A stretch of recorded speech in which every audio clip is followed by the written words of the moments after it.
Gloire à Dieu.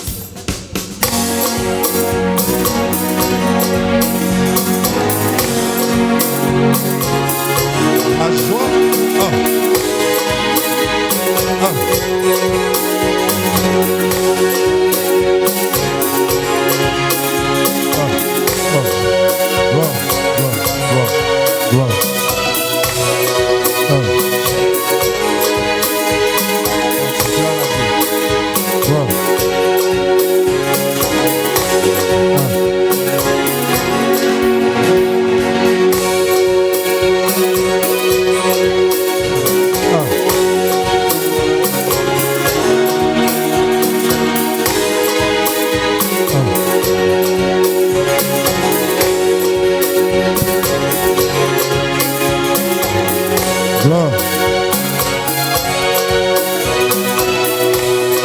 Ma joie, mon bonheur.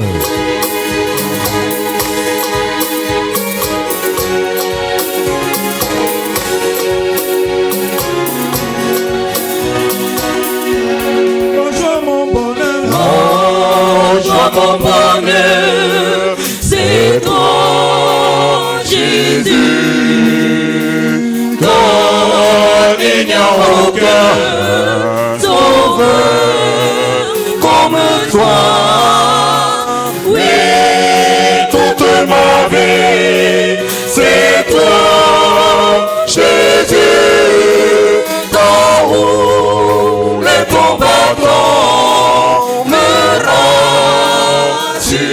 Oh, ma joie, mon bonheur. Ma joie, mon bonheur, c'est toi, Jésus. Car il n'y a aucun sauveur comme toi. Oui, toute ma vie, c'est toi, Jésus. Dans où les combattants me rassurent. Tu dessines ta face à mes ennemis.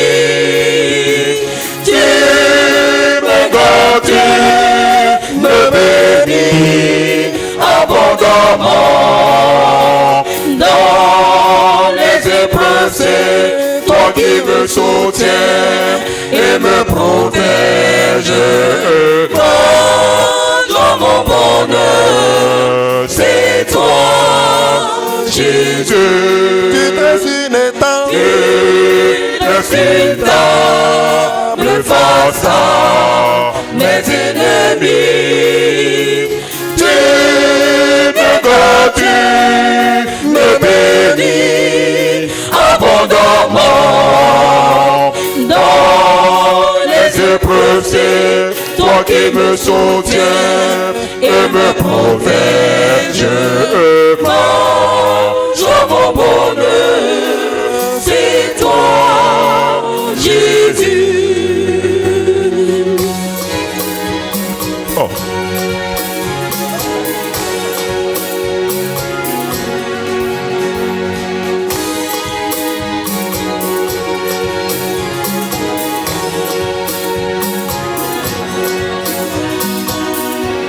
Ma joie, mon bonheur. Ma joie, mon bonheur, c'est toi, Jésus.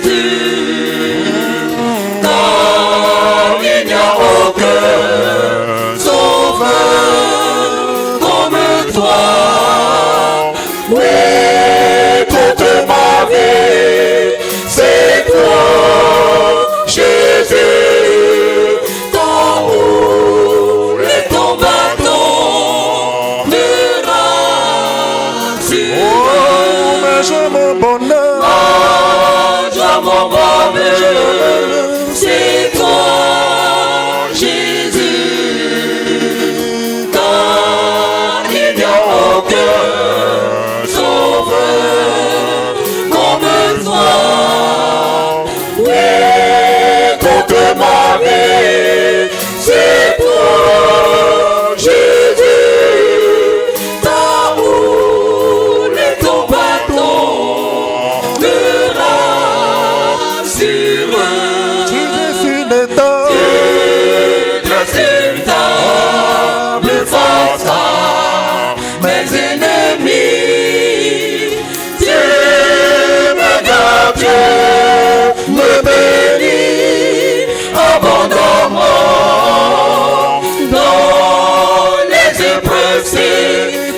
qui me soutient et me protège.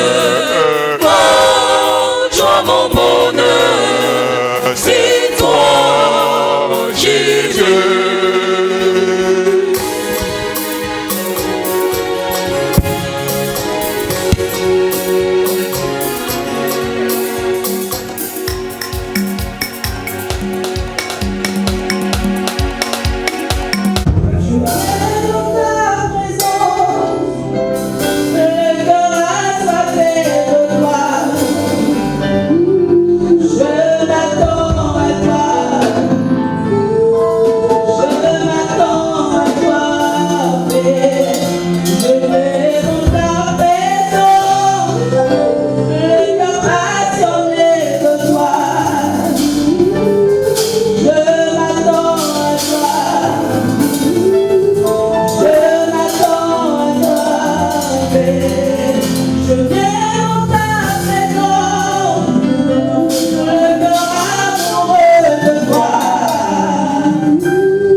de recevoir la gloire.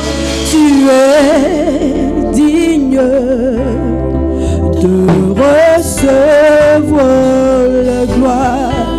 Je veux chanter tous ensemble tes louanges, oh Jésus. Je veux louer ton Saint-Nom, agneau de Dieu. Je veux chanter, chanter tes louanges, oh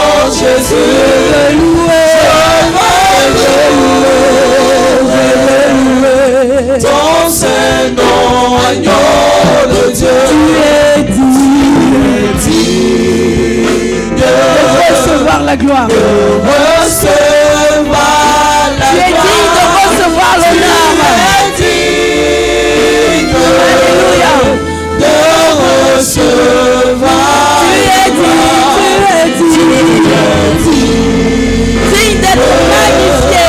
Tu es digne d'être élevé, Jésus. Tu es digne d'être exalté. Tu es digne.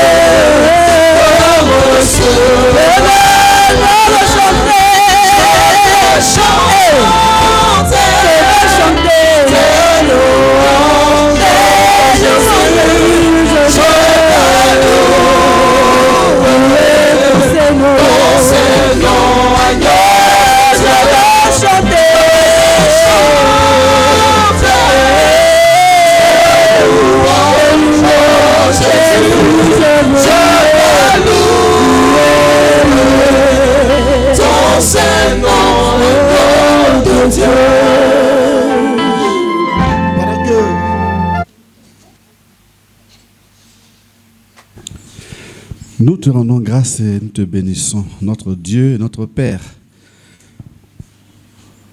Tu es digne de recevoir la gloire, l'honneur et la louange. Merci pour la vie en ce jour. Merci pour la bonne santé. Et merci pour le privilège d'être là en ta présence pour t'adorer, te louer, t'offrir nos sacrifices divers. Merci ce matin pour la présence de chaque personne. Merci pour ton œuvre dans la vie de chaque personne. Au nom de Jésus-Christ. Amen. Bonjour à tous.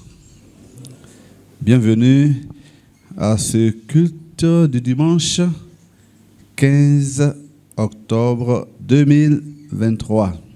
Notre thème annuel, suivons le Seigneur Jésus-Christ. Et puis, on est dans le grand point numéro 3, depuis le début, grand point numéro 3. Suivons le Seigneur Jésus dans son intimité avec le Père. Et là, nous sommes en train d'être instruits sur la prière. Et on a vu que le Seigneur nous enseigne, nous encourage à prier. Depuis ce qu'on est en train de voir là, c'est un encouragement à prier. Que chaque chrétien développe une vie de prière. Que chaque chrétien prie lui-même à la maison. Qu'il ait son temps personnel avec Dieu. Ce n'est pas facile de le faire, mais il faut y arriver. Il faut le faire. OK? Donc, si Jésus nous encourage à prier, c'est parce que c'est important. Donc, n'attendez pas dimanche seulement pour prier. Priez chez vous-même à la maison. Priez quand vous êtes au travail. Priez quand vous êtes à l'école. En tout cas, apprenez à avoir un temps avec Dieu. Ce n'est pas facile parce que Satan n'aime pas la prière. Il n'aime pas les gens qui prient. Les chrétiens qui prient, Satan ne les aime pas. Donc, quand n'importe quel chrétien se met à prier, il dérange le diable. C'est pourquoi lui aussi fait un effort pour nous empêcher de prier. Et si vous avez constaté, même quand vous avez fait votre programme de prière et tout, mais quand l'heure de la prière arrive, vous avez le sommeil. C'est ça, non? Mais quand vous ne pensez pas à ça, que vous êtes devant la télévision, le sommeil s'en va. Mais quand on dit, bon, on va prier, le sommeil arrive. Ça veut dire que l'ennemi n'est pas d'accord. Parce que quand vous priez, Dieu agit. Et donc, ça le dérange. Alors, il préfère les chrétiens qui ne prient pas. Alors, Jésus dit de prier. Et on a défini simplement la prière. Que prier, c'est demander. Demander. Et on est en train d'étudier depuis, je ne sais plus quel mois, la prière que le Seigneur a enseignée. Et quand on la parcourt, on voit que c'est une série de demandes. Notre Père, d'abord, une demande nous adressée à qui? À notre Père. Une relation filiale. Dieu est maintenant mon Père parce que j'ai cru en Jésus-Christ. Jean 1, verset 12. Mais à tous ceux qui l'ont reçu, à ceux qui croient en son nom, qui croient au nom de Jésus, il leur a donné le pouvoir de devenir enfants de Dieu. Verset 13. Lesquels sont nés non du sang, ni de la chair, ni de la volonté de l'homme, mais de Dieu. Donc, par la foi en Jésus-Christ, je suis devenu un enfant de Dieu. Alors, Jésus dit, tu es un enfant de Dieu. Quand tu pries, adresse-toi à ton Père céleste. Donc, quand vous priez, dites, notre Père. Notre Père. C'est très important de suivre le Seigneur dans ce sens-là. Hein? Parce que aujourd'hui, on ne prie pas comme ça. Hein? Quand on prie, Seigneur, Seigneur, Seigneur. Bon. Seigneur et Père définissent deux types de relations. Quand on dit Seigneur, on est au travail, c'est le patron. Hein? Et puis quand on dit Père, on est en famille. Et Jésus dit, quand vous priez, dites notre Père. Il veut qu'on mette en avant notre relation de famille avec Dieu. Dieu est notre papa. Et ça crée une proximité plus intime. Et le Père est plus attentif que le patron. Hein? Voilà, le patron, il n'a pas de sentiments avec ses employés, il attend des résultats. Mais le Père, il y a une relation d'amour d'abord. Et il veut que ses enfants soient contents, soient heureux. Donc, quand il s'approche de lui, il est attentif. Il écoute. Et puis, quand c'est vraiment bien pour eux, il donne. Et donc, Christ veut qu'on privilégie cette relation-là. Et qu'on dise, notre Père. Il faut s'éduquer à dire, notre Père, car Dieu est ton Père désormais. Amen. Ok. Et donc, il donne un modèle de prière. Il dit, voici donc comment vous devez prier. Comment? Donc la manière de prier. Et il dit, quand vous priez, alors dites, notre Père qui est aux cieux, 1. Que ton nom soit sanctifié. 2. Que ton règne vienne. 3. Que ta volonté soit faite sur la terre comme au ciel. Vous voyez que c'est des demandes, hein? C'est des demandes. 4. Donne-nous aujourd'hui notre pain quotidien. 5. Pardonne-nous nos offenses, comme nous aussi, nous pardonnons à ceux qui nous ont offensés. 6. Ne nous induis pas en tentation, mais délivre-nous du malin, car, bon, c'est sa conclusion là, car c'est à toi qu'appartiennent, dans tous les siècles, le règne, la puissance et la gloire. Amen. En fait, la conclusion là, on va dire la motivation de la prière. Pourquoi on s'adresse à notre Père et on lui demande ces choses-là? Parce que c'est à lui qu'appartiennent dans tous les siècles le règne, la puissance et la gloire. En un mot, car donc Dieu est un grand Dieu. Il n'est pas faible, il n'est pas pauvre, il n'est pas misérable. Donc il peut nous aider dans toutes les situations. Il peut pourvoir à tous nos besoins. Alors comme il est grand, il est puissant, il est riche, demandez-lui tout ce que vous avez à cœur. Demandez-lui et voici un modèle de demande. Alléluia. Ça c'est beau, hein? Et donc, on a étudié depuis quelques mois que ton nom soit sanctifié, que ton règne vienne. Je vous assure, hein, depuis qu'on a vu ça ici, là, j'ai pris comme ça désormais chaque jour. Avant de sortir, chaque jour, je dis à Dieu, Père, quand ce jour que tu m'as donné, que dans ma vie, ton nom soit sanctifié. Que dans ma vie, ton règne vienne et que ta merveilleuse volonté soit faite. Chaque jour, je prie comme ça, désormais. Et je vous assure, c'est beau. Il ne sait pas de bonnes choses. Parce que Dieu règne effectivement sur mes situations et puis son nom est glorifié. Son nom est sanctifié. Donc, on a vu tout ça. Et dimanche dernier, on était à pardonne-nous nos offenses. Donc, on a été, en tout cas, exhorté intensément à pardonner. À pardonner. Est-ce qu'on a pu cette semaine pardonner? Oui, on a gagné peut-être rancune encore. Le Seigneur dit de pardonner. Frère, il faut pardonner. Amen. Voilà, ne laissez rien venir t'attrister et puis te voler ta joie. Voilà. Ce matin, on va poursuivre. Le 6 et le 7. Ne nous induis pas à la tentation. Ne nous induis pas en tentation, pardon. Mais délivre-nous du malin. Ça, c'est intéressant. On est tenté tout le temps. Mais il faut faire une bonne prière par rapport à la tentation.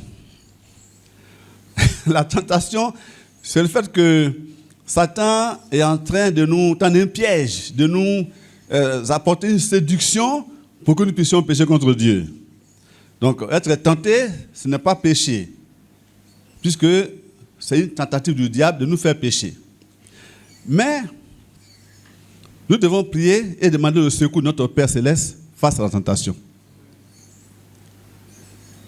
Ne nous induis pas en tentation. C'est-à-dire, ne permets pas que la tentation triomphe de nous.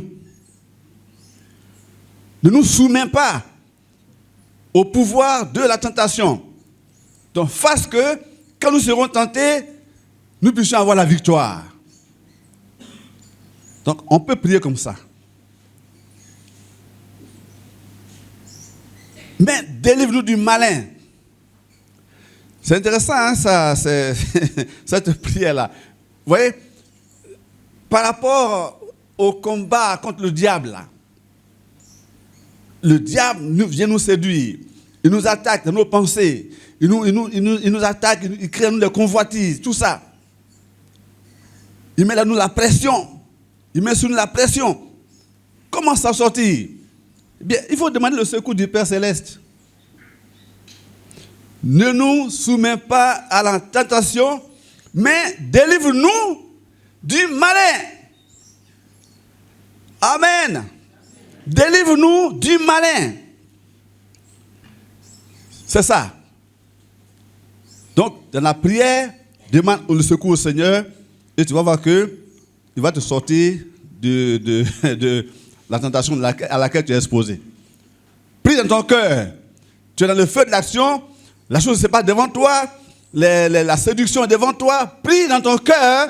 Seigneur, délivre-moi du malin. Au nom de Jésus-Christ, il va te délivrer. Ok? Voilà. Alors, il y a la phrase. Mais délivre-nous du malin. Il n'a pas dit de maudire le diable. Hein? Il n'a pas dit d'insulter le diable. Il n'a pas dit de le fusiller avec les calaches. Il n'a pas dit de mettre les bombes dans son camp. Il dit de demander au Père de nous délivrer du malin. Suivons le Seigneur Jésus dans son intimité avec le Père. Aujourd'hui, on a des prières trop bizarres dans notre génération. Beaucoup de prières bizarres. Je brûle l'ennemi. Je mets le feu sur l'ennemi. Puis demain, il est là encore. Pour un homme qu'on a brûlé. Et puis demain, il est là encore. Et tu le brûles encore. Et demain, il est là encore. C'est que ton feu là, ça ne brûle pas. Donc, laisse ce feu-là. Suis l'exemple du Seigneur. Hein? Jésus n'a pas dit Il n'a pas dit que nous avons le pouvoir d'envoyer le diable en enfer. Il n'a pas dit que nous avons le pouvoir d'envoyer des démons en enfer. On a des pouvoirs sur le diable, hein, mais pas le pouvoir de l'envoyer en enfer. Ça, ce n'est pas d'autre ressort. OK?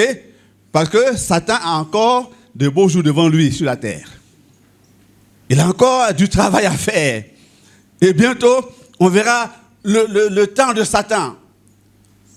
Pendant la tribulation, la grande tribulation, Satan sera là. Et même un jour à la télévision, on a écouté le président français qui a dit « La bête de l'événement arrive. » Et elle est là. Je vous assure, il y a des frissons dans mon dos. Je dis, donc il est au courant de ça là. La bête de l'événement arrive. Et elle est là. C'est l'Antéchrist. Quand l'Antéchrist sera là, ça sera le règne de Satan. Donc toutes les prières aujourd'hui qui disent on envoie le diable en enfer, vous mentez. Vous mentez. Et c'est des prières vaines. Parce que son temps arrive. Son temps arrive. Jusqu'à ce que, après le règne millénaire de Jésus, maintenant il soit jeté en enfer, il soit jugé, jeté en enfer. Donc il y a encore du temps. Il y a encore du temps. Mais aujourd'hui au moins, ce qu'on peut dire, quand il nous embête, quand il vient nous affliger, il vient nous pousser à pécher contre notre Père, on peut dire au moins, délivre-nous du malin. Et le Seigneur, notre Père, va nous délivrer de l'œuvre du diable. Amen. Voilà. C'est simple.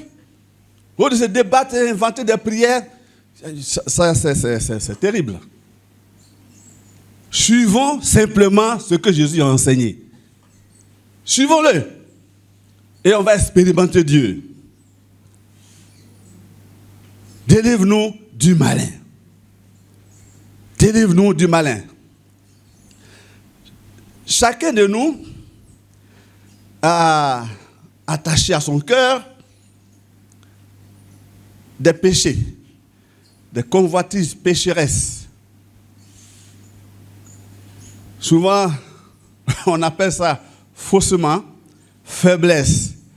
Mais ce n'est pas de faiblesse, c'est le péché. Parce qu'il y a une différence entre la faiblesse et le péché. Quand la Bible parle de faiblesse, elle parle de faiblesse physique.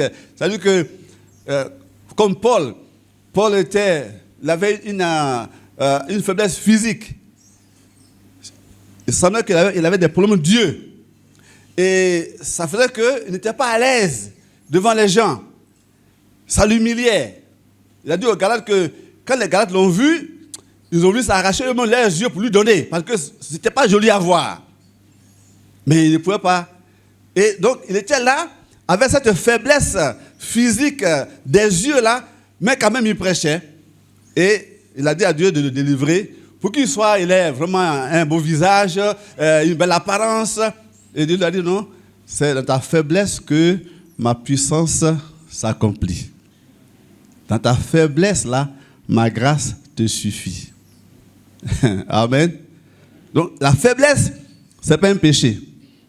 Souvent les gens sont dans l'adultère, dans la fornication, ils mentent comme ils respirent, ils empruntent, ils ne remboursent pas les dettes des frères. Et on dit, non, c'est ma faiblesse, hein. Ce n'est pas la faiblesse, c'est un péché dont tu dois te repentir, un péché que tu dois confesser et abandonner. Ce n'est pas une faiblesse, c'est un péché. Donc on ne peut pas caresser le péché et dire, c'est ma faiblesse. Non, non, non, c'est un péché. Confesse ton péché et demande à Dieu de t'en délivrer, il va t'en délivrer. Amen. Délivre-nous du malin. Jésus est venu afin de détruire les œuvres du diable. Et pour nous qui lui appartenons, eh bien, ces œuvres-là sont dans le visage de Dieu, dans son programme de délivrance, il est en train de nous en délivrer. Par sa parole, par les situations de la vie, Dieu nous délivre des habitudes pécheresses en nous. C'est ça. Délivre-nous du malin. Et donc, attaquons la chose. Si ton cœur est attaché à un tel péché, tel péché, n'appelle pas ça faiblesse. Dénonce-le tel qu'il s'appelle réellement, c'est un péché. Donc, Père, je t'en supplie, au nom de Jésus-Christ, délivre-moi du péché du mensonge. Délivre-moi du péché de la fornication. Délivre-moi du péché du vol. Délivre-moi, délivre-moi. Nomme le péché et Dieu, ton Père, va te délivrer. Il ne faut pas le couvrir. Et par ce beau nom de faiblesse. Non. La faiblesse. Faiblesse physique. Faiblesse intellectuelle. Vous savez, en Afrique, nous, on n'a pas de français. On ne connaît pas le français. on a nos langues. Donc, pour parler le français, il faut aller à l'école. Mais voilà, Dieu, dans sa souveraineté, il appelle à son service les gens de tous les niveaux scolaires. Donc, il y en a qui ont fait l'université, d'autres sont limités au lycée, d'autres sont limités au collège, d'autres ne font que l'école primaire, d'autres n'ont pas du tout. Ceux qui n'ont pas fait d'école, ou qui sont à l'école primaire, souvent sont complexés par le fait qu'ils n'ont pas un bon niveau scolaire et qu'ils ne peuvent pas prêcher la parole comme le ferait un homme qui a fait l'université. C'est un complexe pour eux. C'est une faiblesse pour eux. Et lorsqu'on a dit de venir prêcher dans une église de ville, beaucoup s'excusent. On en connaît dans notre mission même. Puisque vous savez que notre premier missionnaire, il n'a pas dépassé le CM2. Donc, il ne comprend pas bien le français. Mais on a une expérience avec lui. En 89, on est allé à Niambézaria, vers Lakota, pour implanter une église. On est allé très nombreux. Et puis, comme toujours, c'est moi qui prêche le premier message devant les autorités, en tant que le président de la mission. Donc, j'explique, faire l'historique de la mission, et puis bon, je donne un message d'évangélisation, mais un message théologiquement soutenu. Donc, ce jour-là, il a prêché sur le salut, et si tu as écouté ça, tu as tout connu sur le salut. Tout. Les 3 temps du salut, tout était là, développé, 1 heure de prédication. Maintenant, je lance l'appel. Qui veut nous servir à Jésus-Christ? 0. J'ai parlé 1 heure pour rien. Personne n'a répondu. Bon. Et on m'a appelé pour régler une petite situation un peu dans le village, en dehors de la bâche où on était. Donc, le second prédicateur après moi, c'était qui? L'illettré, pasteur Maurice. CM2. Bon, quand son président finit de donner un message aussi rempli de connaissances, bon, il va dire quoi? Mais c'est lui qui a prêché. Il a prêché 15 minutes. Tout ce qu'il a dit aux gens, tu es un pécheur, répands-toi, sinon tu vas dans l'enfer. Donne ta vie à Jésus. Qui veut recevoir Jésus? La salle, l'espace était rempli. L'espace était rempli. Comment? Donc, les gens sont venus me chercher en vitesse. Viens voir, viens voir. On ne sait pas qu'est-ce que Maurice a dit, mais les gens ont répondu plein. Je viens. Comment? Il n'y a même pas place. Toute l'estrade là, c'était rempli de monde qui voulait nous servir à Jésus-Christ. Pour un message où il n'a pas expliqué que le salut veut dire que... non, il a dit qu'ils sont pécheurs, en tout cas, se repentissent, ils seront perdus. Qui veut nous servir à Jésus? Ils ont répondu. C'est quoi? Dans la faiblesse, dans sa faiblesse intellectuelle là, Dieu est intervenu. Et c'est le Saint-Esprit qui a conduit ce message-là. Et on a eu autant de monde qui ont répondu à l'appel du salut. C'est ce que Paul dit. Dieu dit à Paul, dans ta faiblesse, ma grâce te suffit. Ma puissance s'accomplit dans ta faiblesse, dans la faiblesse. Donc le fait d'avoir pas fait de grandes études c'est pas un péché. C'est pas un péché, mais c'est pour lui un handicap dans certains milieux. Aujourd'hui, il traîne ça encore. Il dit, Pasteur Maurice, on va aller créer une église à Mans. À Mans, c'est la ville, il n'aime pas trop la ville. Lui se sent bien dans les villages. Donc, on va à oui, d'accord, mais il a traîné jusqu'à, finalement, il me dit, bon, pardon, toi, il faut aller à moi je vais aller au village. Voilà, il se sent à l'aise dans le village. Mais avec son niveau qu'il a, Dieu se glorifie en sauvant des âmes. Donc, faiblesse et péché. Il ne faut pas confondre. Il faut que chaque chose soit à sa place. Là. Si tu as des faiblesses intellectuelles, faiblesses financières, faiblesses physiques, pour Dieu, ça ne peut pas l'empêcher de t'utiliser. Tes faiblesses servent à le glorifier. Là, quand les choses se passent, on sait que ce n'est pas toi, que c'est Dieu. Voilà. Paul avait ce handicap-là, mais quand il prêchait, malgré ses yeux bizarres, les gens venaient au Seigneur en foule. Dieu était glorifié par la faiblesse de Paul. Délivre-nous du malin. Donc, face au combat avec le diable, on sait désormais comment prier. Amen. De demander à notre Père Céleste de nous délivrer du malin. Ok? On voit que Jésus insiste sur la prière. Et quand il dit de prier, pour lui, c'est de demander. On voit ça dans Matthieu 7, verset 7 à 11. Demandez et l'on vous donnera. Cherchez et vous trouverez. Frappez et l'on vous ouvrira.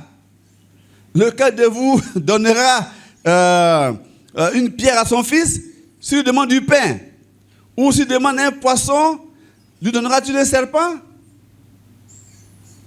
Si donc, méchant comme vous l'êtes, vous savez donner de bonnes choses à vos enfants, à combien plus forte raison votre Père qui est dans les cieux donnera-t-il de bonnes choses à ceux qui les lui demandent?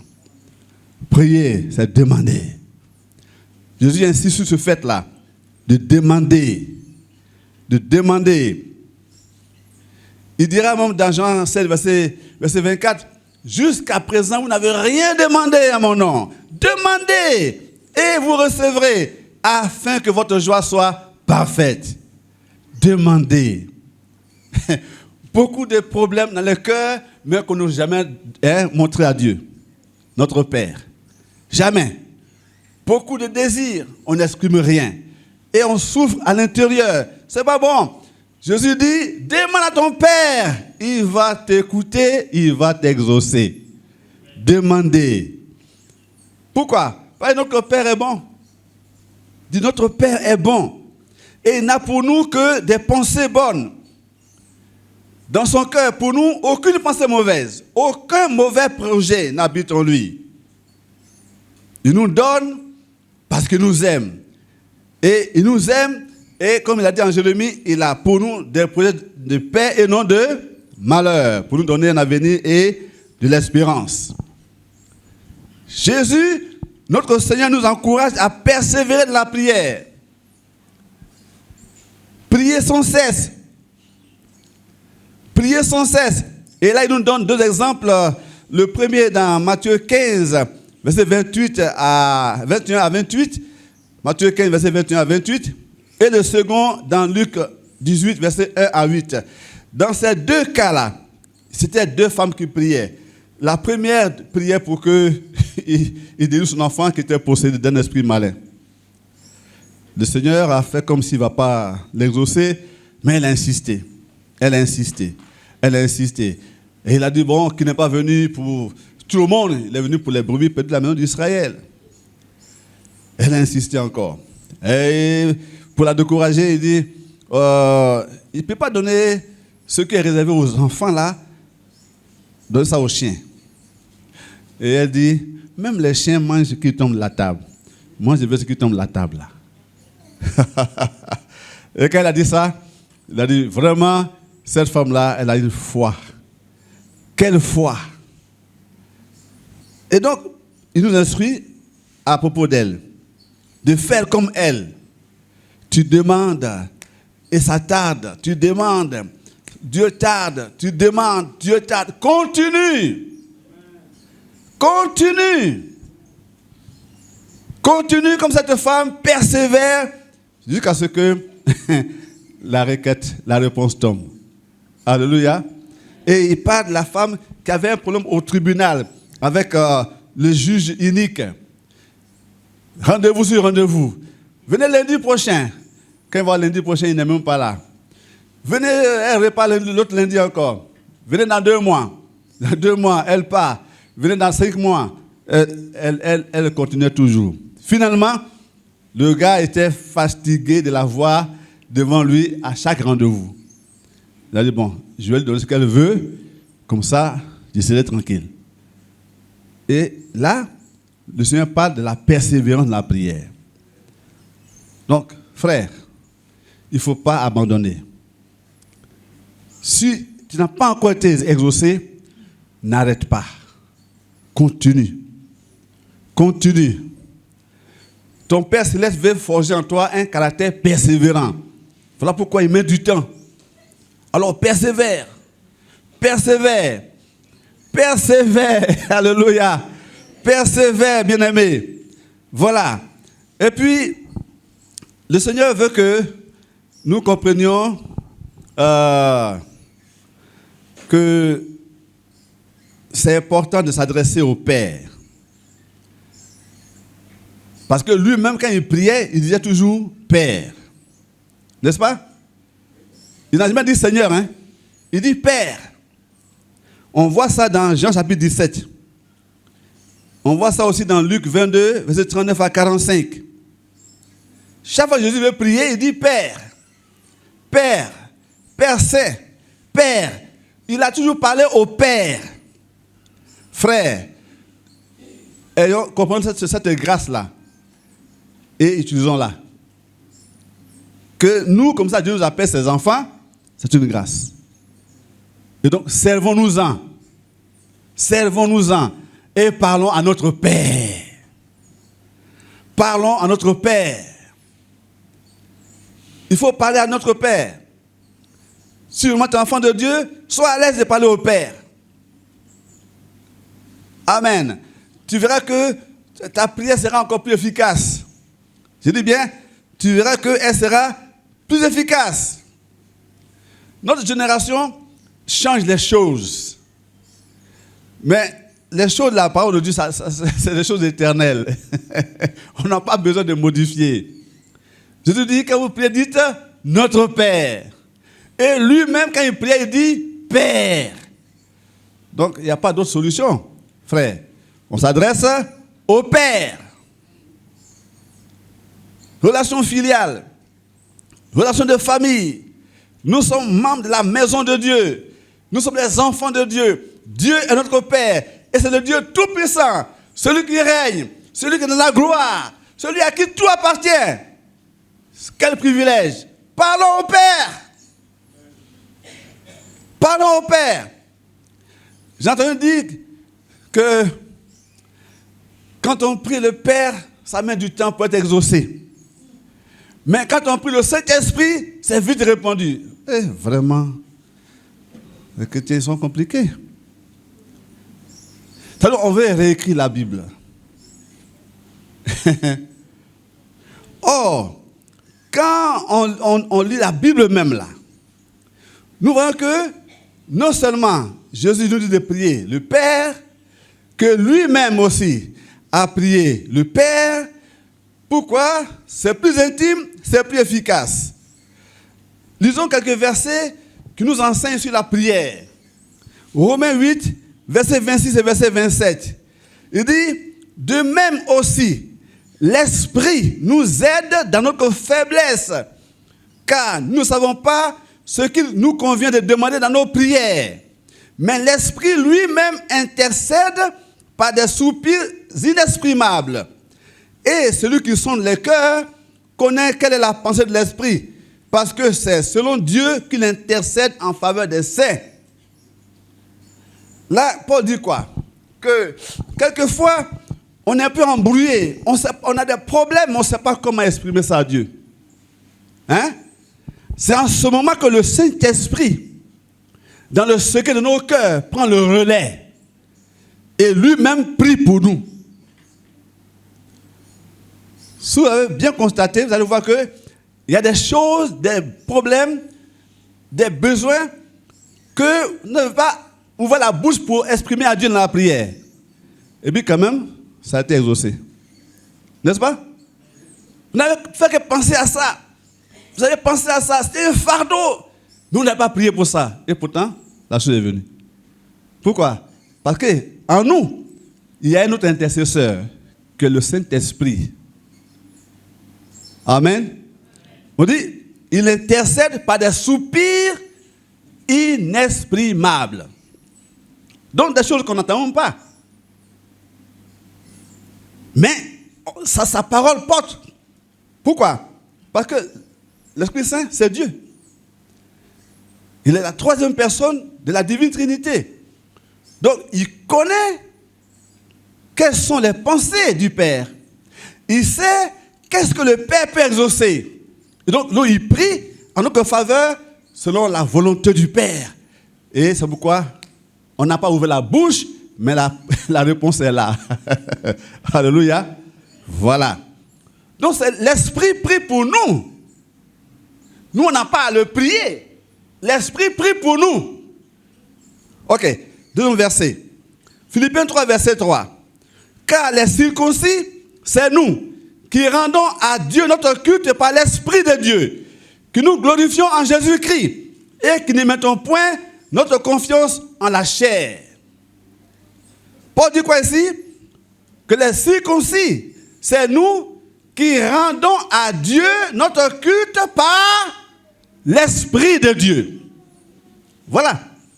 On rend à Dieu le culte par l'Esprit de Dieu. On ne prie pas l'Esprit de Dieu. L'Esprit de Dieu nous conduit dans la prière. Et c'est lui qui nous donne de pouvoir prier de la bonne façon. Donc, dans le temps qu'on passe devant Dieu, le Père, l'Esprit Saint nous communique les bonnes requêtes. Et on les adresse à Dieu au nom de Jésus-Christ. C'est clair? Dernier verset. Jude 1, verset 20. Jude, c'est toujours un chapitre, mais 1, verset 20, pour être plus précis. Pour vous, bien-aimés, vous édifiant vous-même sur votre très sainte foi et priant par le Saint-Esprit. Priant par quoi? Par le Saint-Esprit. Est-ce qu'il a dit prier le Saint-Esprit? Non, on prie par le Saint-Esprit. Le Saint-Esprit est celui qui nous conduit dans la prière. Bon, aujourd'hui, on ne comprend plus rien. On dit non, que si on prie le Père, ça met du temps pour être exaucé. Ah, où c'est quitté ça? Où on sort ça? Donc maintenant, il faut prier l'Esprit directement. Non, Saint-Esprit, agis. Saint-Esprit, donne-moi. On n'a pas dit de prier le Saint-Esprit. Jésus dit prier le Père. Prier le Père. On veut obéir à qui? À Jésus ou à nous-mêmes? On prie le Père au nom de Jésus-Christ. Et le Saint-Esprit nous conduit à prier le Père au nom de Jésus-Christ. C'est ce qui est écrit. Ou bien il y a deux Bibles? Non. Priant par le Saint-Esprit. Et si tu pries par le Saint-Esprit, alors tu vas prier le Père. Parce que l'Esprit Saint est venu non pas pour changer ce que Jésus a enseigné, mais pour prendre de ce que Jésus a dit et puis pour nous le donner. Voilà. Donc il y a trop de mélanges. Et on se dit qu'on va prier. Et d'autres m'ont ajouté maintenant, en dehors du Saint-Esprit, il faut ajouter Marie aussi, il faut ajouter l'apôtre Paul, il faut ajouter les saints, il faut ajouter les morts. On en prie tellement de gens maintenant. Suivons le Seigneur dans son intimité avec le Père. Quand vous priez, dites notre Père. Et lui-même a donné l'exemple. Toutes les fois qu'il a prié, il a dit Père. Frère, suivons le modèle du Seigneur Jésus. Si tu ne veux pas te tromper de la vie chrétienne là, ouvre ta Bible, ouvre les évangiles et suis ce que Jésus a fait. Lis, étudie ce qu'il a enseigné. Et puis vois comment lui-même il a agi. Deuxièmement, regarde l'enseignement des apôtres. Dans l'Acte des apôtres, regarde leur comportement et ensuite vois ce qu'ils ont enseigné. Et voilà, l'avant-dernière, disons la dernière épître, Jude, il dit de prier par le Saint-Esprit. Ok? Et Paul dit de rendre notre culte à Dieu par l'Esprit de Dieu. Donc, Jésus et les apôtres, aucune contradiction. Aucune contradiction. Mais on pense qu'aujourd'hui, pour être spirituel, il faut parler au Saint-Esprit. Saint-Esprit, agis. Et il y avait une dame comme ça qui priait. Saint-Esprit, trouble-le. Elle parle de son mari. Son mari était un féticheur. Et son mari n'aimait pas qu'elle prie quand il est là. Il est professeur. Il va jusqu'à Makori là-bas. Il y passe toute la journée. Donc elle a de 7h quand il s'en va jusqu'à 19h quand il revient. Elle a tout ce temps pour prier. Elle ne prie pas. C'est quand il vient. Il est couché là. Et puis elle s'arrête sur la tête. Saint-Esprit, trouble-le. Saint-Esprit, trouble-le. Et bon, quand il est troublé, il se lève, il la botte bien bon.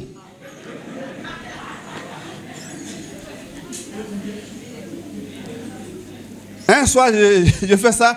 Une voiture garde devant ma porte. C'est qui? C'est ce mari féticheur furieux. Il prend sa femme et la jette. Il me dit, prends-la, c'est ta femme, prends-la. Je n'ai rien compris. Il a pris sa voiture, il est parti. Il en avait assez. Chaque fois, Saint-Esprit, trouble-le. Saint-Esprit, trouble-le. Des prières bizarres comme ça. Hein? Tu ne dis pas, Seigneur, sauve mon mari, bénis-le. Sois avec lui au travail. Elle ne dit pas ça, mais il n'est qu'à le troubler. Bon, elle a passé quelques semaines avec nous. On a essayé de causer avec elle pour comprendre quel est le problème. Lui, quand il ne veut pas qu'il prie à la maison, mais quand il est là, c'est là comment il prie. Et tu dis quoi? Le Saint-Esprit, trouble-le. Il dit, ah ma soeur, toi aussi. Tu ne veux pas dire autre chose. Il n'a qu'à le troubler. Ah, voilà, il t'a déposé ici maintenant. Hein? Comment? Jésus dit de bénir nos ennemis. Et ton mari n'est pas ton ennemi. Et tu pries qu'il soit troublé. Ça, c'est quoi ça? C'est quel genre de prière ça? Il faut changer. Et on a passé du temps à l'enseigner. Elle a compris. Après, je crois, 2 semaines, le monsieur est revenu voir à la maison. C'est plus ma femme encore. Il est revenu prendre sa femme. Il a causé avec elle. Il a vu qu'il y avait de l'amélioration. Il a laissé encore, il est parti. Il a fait 2 semaines encore, il est revenu. Et il a vu que vraiment, elle avait changé d'attitude. Il a dit, bon, merci pasteur, merci. Il est plus fâché, hein? Merci. Maintenant, je la prends. Ils sont partis. Et ce monsieur-là a commencé à se rapprocher de moi. Parce qu'il a vu que j'ai su parler à sa femme. Et elle a changé. Donc, il se rapprochait du salut. Et puis, brusquement, la dame partait encore écouter sa conseillère, là, qui lui disait de prier, hein, pour que l'Esprit Saint le trouble, là. Elle a écouté encore, elle a repris la même bêtise. Ah. Quand elle a repris, là, il a vu que ce n'était pas la faute du pasteur. Donc, deuxièmement, là, il n'a pas envoyé à la maison. Hein. Il a pris ses bagages, il a envoyé au village. Ah, il a déposé au village, il est revenu. Il a vu que ce n'est pas le pasteur qui donne les mauvais conseils. Mais c'est elle-même et puis son groupe de prière, là. Ça n'a pas dit n'importe quoi. Frère, suivons le Seigneur Jésus-Christ. Suivons le modèle qu'il nous a donné. Ok? Quand nous sommes remplis de l'Esprit de Dieu, eh bien, il nous conduit dans notre vie de prière. Il nous donne les requêtes selon le cœur de Dieu, selon la volonté de Dieu. Et comme ces requêtes, on va dire inspirées par l'Esprit, rencontrent l'adhésion de Dieu le Père, elles sont toujours exaucées. Le Saint-Esprit, l'autre consolateur, est venu pour nous conduire dans toute la vérité. Jean 16, verset 13. Il nous conduit donc dans notre vie de prière aussi. Et c'est lui qui nous conduit dans la prière. Il ne nous conduira pas à le prier, mais à prier le Père et le Fils. Car son rôle actuel, dans le temps de la grâce, est d'élever le Seigneur Jésus-Christ, afin que les pécheurs croient en lui pour être sauvés, et que les sauvés croissent dans la grâce et la connaissance du Seigneur Jésus. Donc voilà son travail actuellement. Le Saint-Esprit actuellement, son rôle c'est d'être le président de la campagne présidentielle de Jésus-Christ. Un chef de campagne, il fait quoi? Il parle de son candidat? Il ne parle pas de lui-même. Il n'est pas candidat à la présidence. Mais il supporte, il représente quelqu'un qui est candidat à la présidence. Donc qu'est-ce qu'il fait? Quand il rassemble les foules, il vante les mérites de son candidat pour que les gens aient confiance en lui et le votent. Donc le travail de l'Esprit Saint aujourd'hui n'est pas de se mettre en avant pour faire oublier Jésus-Christ. Parce que l'Esprit Saint n'est pas le sauveur. Le sauveur, c'est Jésus-Christ. Celui qui est mort pour nos péchés, c'est Jésus-Christ. Celui en qui on a la vie éternelle, c'est Jésus-Christ. Donc le rôle de l'Esprit Saint, c'est de faire en sorte que les païens voient en Christ le sauveur dont ils ont besoin. Donc faire sa publicité à travers l'évangélisation. Parler de Jésus. Dire qu'il est bon pour nous. Il est mort pour nous. Il nous aime. Sa mort à la croix est l'expression la plus grande de l'amour de Dieu. L'Esprit Saint est là pour définir toutes les qualités de Jésus-Christ afin que les païens abandonnent les idoles et croient en lui pour être sauvés. C'est le rôle de l'Esprit Saint. Donc maintenant, que fait le diable? Ah non. L'Esprit, Jésus, les gens sont fatigués d'entendre Jésus. Pas de l'Esprit Saint. Ça paraît spirituel, hein? Ça paraît spirituel. Mais c'est diabolique. Oui. Parce que si on ne parle pas de Jésus, personne ne sera sauvé. Si on ne parle pas de Christ crucifié et ressuscité, personne ne sera sauvé.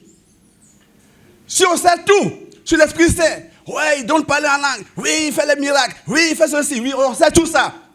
Mais on n'a pas parlé de Jésus qui est mort et ressuscité. Personne ne sera sauvé. Oh, qu'est-ce que Dieu veut? Christ est venu afin que les gens soient sauvés de leurs péchés. Et l'Esprit Saint n'est pas le sauveur. Le sauveur, c'est Jésus-Christ. Donc celui dont on doit parler aujourd'hui, dont on doit faire la promotion, c'est Jésus-Christ. Et l'Esprit Saint a été donné aux chrétiens pour qu'ils fassent la promotion de Jésus-Christ. C'est bon de comprendre ça. Et ce n'est pas être charnel que de ne pas parler de l'Esprit Saint à tout moment. Ce n'est pas charnel, c'est de la vérité. Ok? Beaucoup de gens disent, oh, ils ne croient pas à l'Esprit Saint. Ils ne croient pas à l'Esprit Saint. Pourquoi? Parce que dans notre bouche là, il n'y a pas assez d'esprit à longueur de journée. Ce n'est pas ça qui est spirituel. Hein? Aujourd'hui là, la personne dont les gens ont besoin de savoir tout, c'est Jésus-Christ. La personne dont les gens ont besoin pour être libérés de leur fardeau de péché, c'est Jésus-Christ. C'est de lui qu'on doit parler. C'est de lui. Et l'Esprit Saint est là pour nous équiper de puissance pour parler de Jésus-Christ. Alors, suivons le Seigneur. Amen. Pour avoir la prière efficace, suis l'enseignement que Jésus a donné. Suis. Fais ce que Jésus a dit. Car c'est lui qui est le Seigneur. Amen. Alléluia. Oui. On pense que nous, on ne connaît pas l'Esprit Saint. Vous vous trompez, hein? Vous vous trompez. Mais on met chaque personne là à sa place. C'est tout. On n'est pas anti-Saint-Esprit. Loin de là.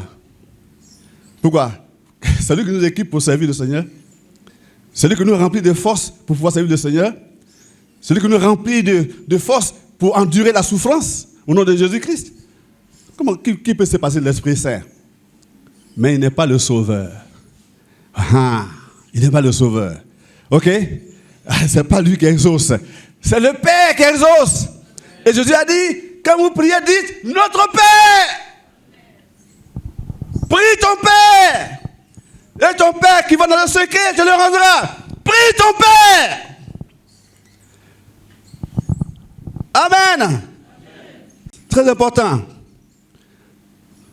Je termine là. Par un témoignage. On avait un mariage. Avec le marié venait d'une église sœur, justement qui met En avant, le Saint-Esprit. Et puis, nous, qu'on a dit, la fille vient de l'église baptiste.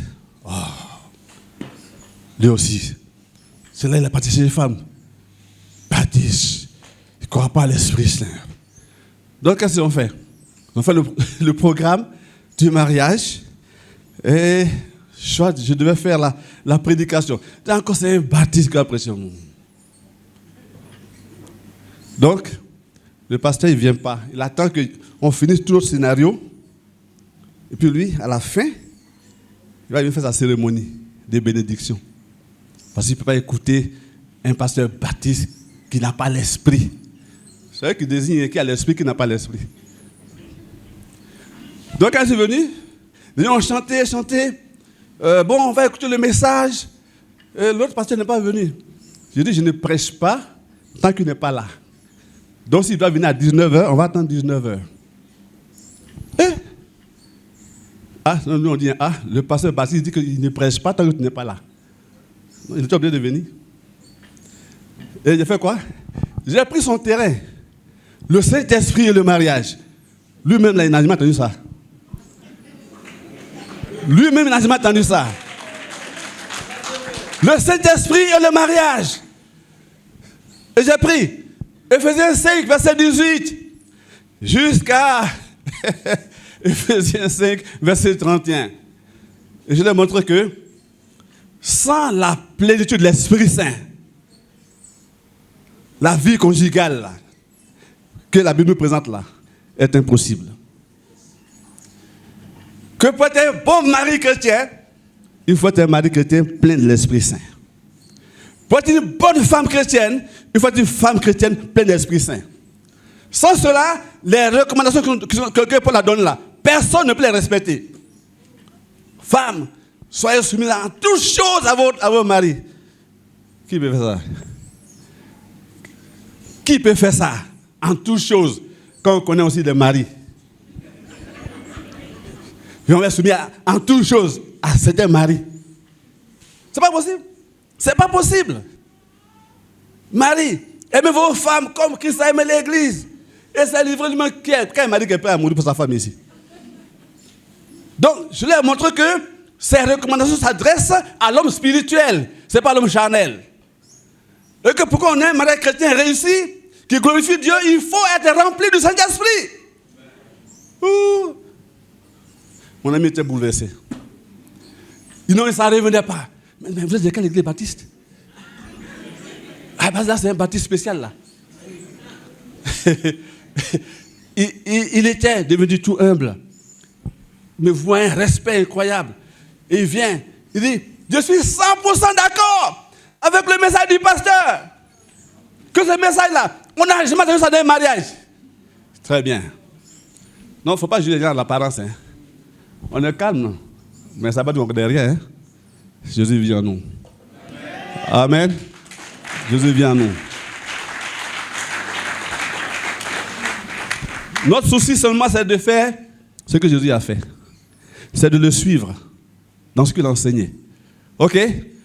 On passe de faire des supra-spirituels qui inventent de nouveaux procédés de prière, de nouvelles façons de prier. Il n'y a pas de nouvelles façons de prier. Tout est dans la parole de Dieu. Tout est dans la parole de Dieu. C'est déjà écrit. Tu n'as qu'à étudier, connaître, tu appliques, ça marche. Amen. Amen. Tu appliques, ça marche. Suivons le Seigneur Jésus en 2023. C'est notre thème. Et ce thème se poursuit en 2024. Parce que Jésus, c'est notre vie. C'est notre vie. OK? Que Dieu vous bénisse. Qu'il bénisse votre vie de prière. Et prions le Père. Prions le Père. C'est tout. Prions le Père. Et on va l'expérimenter. En tout cas, je prie le Père. Et je le vois. Que Dieu vous bénisse.